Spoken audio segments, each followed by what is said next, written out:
Hello and welcome to ADHD KC Conversations. I'm your host, Kristen Steppe, and I'm so glad you're here with us today. If you're a parent, caregiver, or just someone looking to learn more about ADHD and neurodivergence, you're in the right place. And today I'm thrilled to have a very special guest joining us, Paula Smith. I first met Paula many years ago through ADHD KC, and at the time she was with Advantage KC, resource for ADHD coaches, I believe. And it's been years since she's been involved with our group because she moved out of the area. And now she's once again going to talk at our parent group at our March event. So I want to start, Paula, letting you kind of introduce yourself and what inspired you to help people with ADHD. Yeah, okay. Well, I've had ADHD my entire life, but was not aware of the title of it until my daughter, who was in the second grade, when she was 7, we recognized the ADHD symptoms and did a full diagnosis through the University of Missouri in Columbia. Um, and then when I met with the psychiatrist there, he was just like, "Well, you have ADHD too."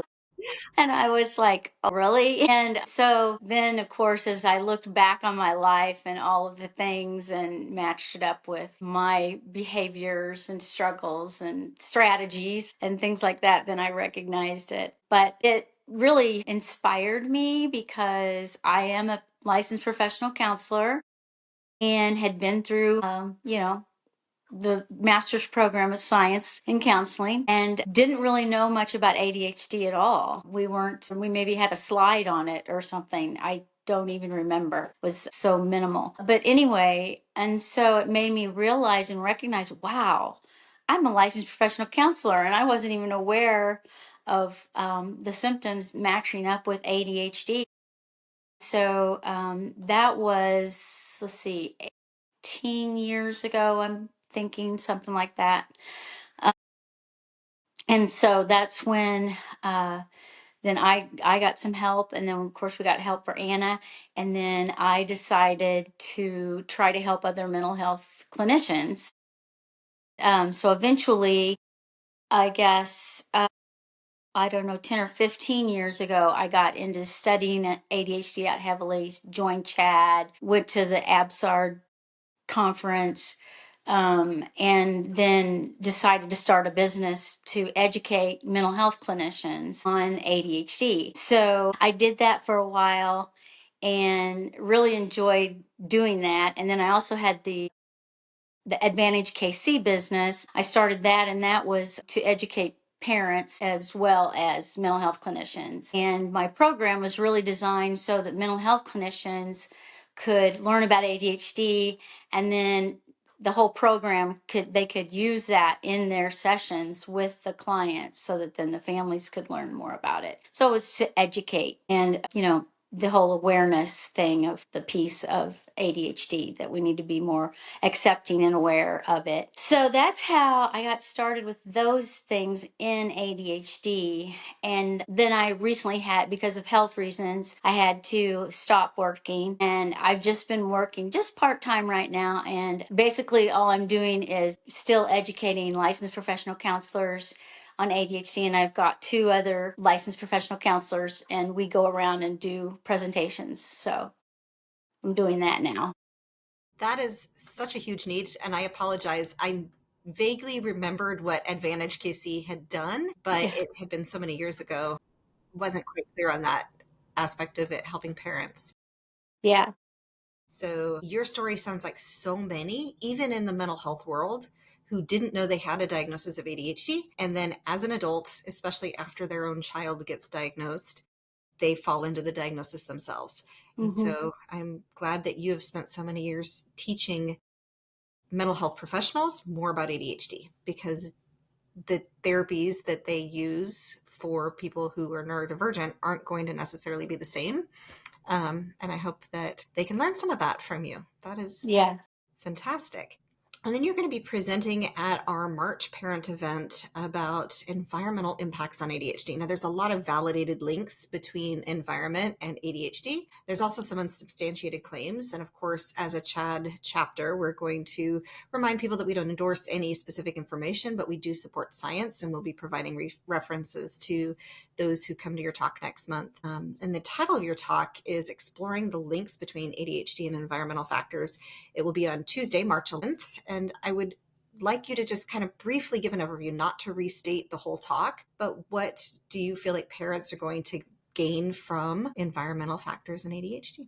Well, I like to remind them that, what we do know through science is that it's ADHD is about 80% heritability. So genetics plays a huge part in the ADHD, but about 10 to 40% can be influenced and impacted by environment. So I guess the bottom line of my talk is for people to walk away and go, wow, I never thought about that could be exacerbating my child's symptoms, because that's what a lot of the additives and pesticides and polyester fabric, there's all kinds of things that we'll be talking about. So what I'm going to try to do, it'll feel like a fire hose presentation probably, but I'm going to go through a good number of environmental toxins or factors that can have shown scientifically that through, I'm looking through peer reviewed studies that it can impact ADHD.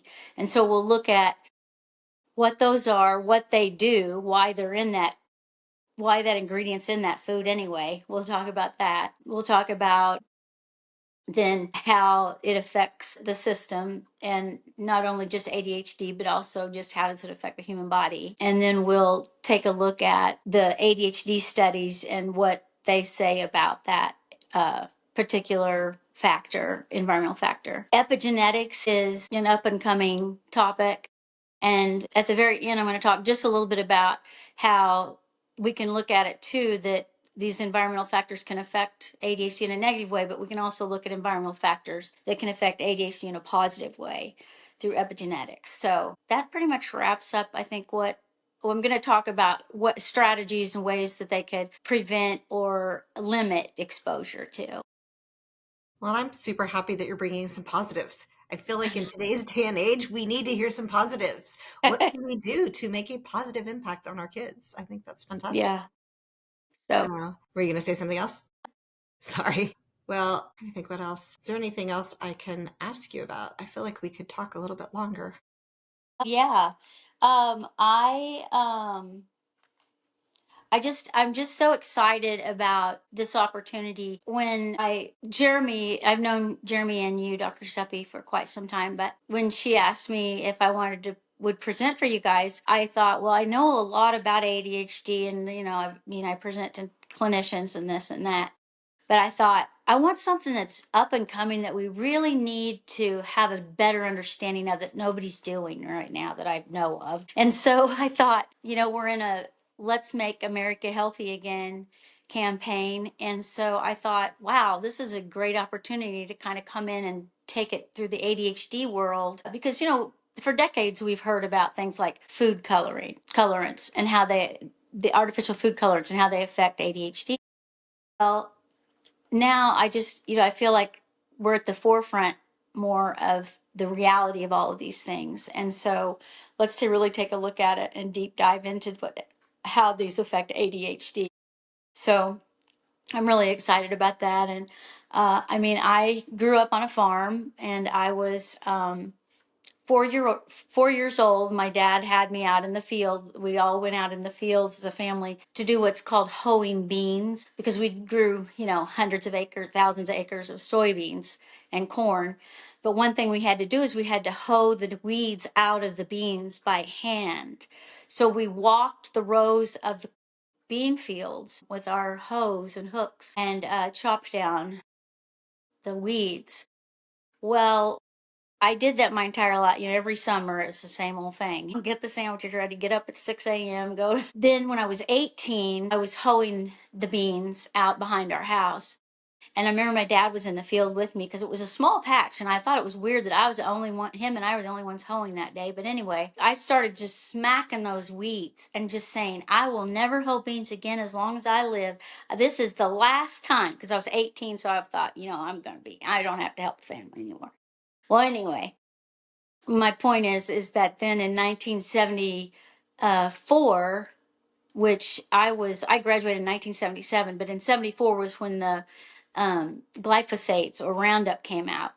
And so that changed the farming industry immensely, because we then, which I didn't have to do because I was grown and moved out of home, but they changed it to riding on the back of tractors on these seats and spraying the beans with the glyphosate to kill the weeds instead of chopping them down. And then in the mid 1994, something like that, was when the GMOs came out, which is the genetically modified organisms, to where that affects the weed growth in the with the plants as well, so that they can not have to worry about cultivating, using more gas to cultivate like the fields, and then they don't have to hire people to spray the weeds now because the genetically modified seed. So I have a deep interest in that too, because of growing up on the farm and being an advocate for decades, that we need to, the fear of what these pesticides and GMOs are doing to us. And so I'm really excited to be able to start talking about it more and just raising the awareness of it. That actually kind of gives me pause because the GMOs have been very helpful for a lot of things. Like crops can protect themselves against mosquitoes or other infestations that could otherwise kill them. So you need less chemicals to help protect the crop. Right, right. So it's that.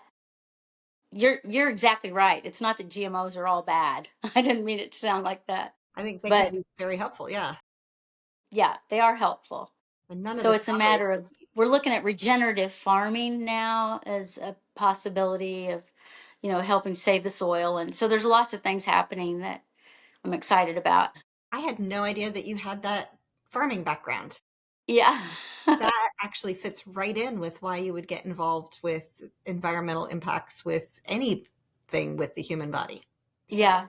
Yeah. very exciting. Was there anything else you can think of that you would want to share?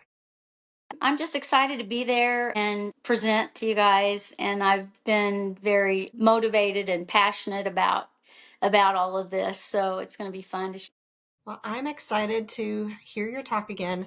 One quick thing, not many of our people of today probably were with us way back when you gave your last talk for the ADHD KC parent group. And I can still remember you did a co-talk with somebody else. I don't remember Yes. his name, but he was the Casey Wolf at one point. Yes, And he yes. was on a hoverboard going back and forth in front of the thing. So, expectations are high for you to bring a little bit of fun to this meeting. So Yes. I'm excited to see.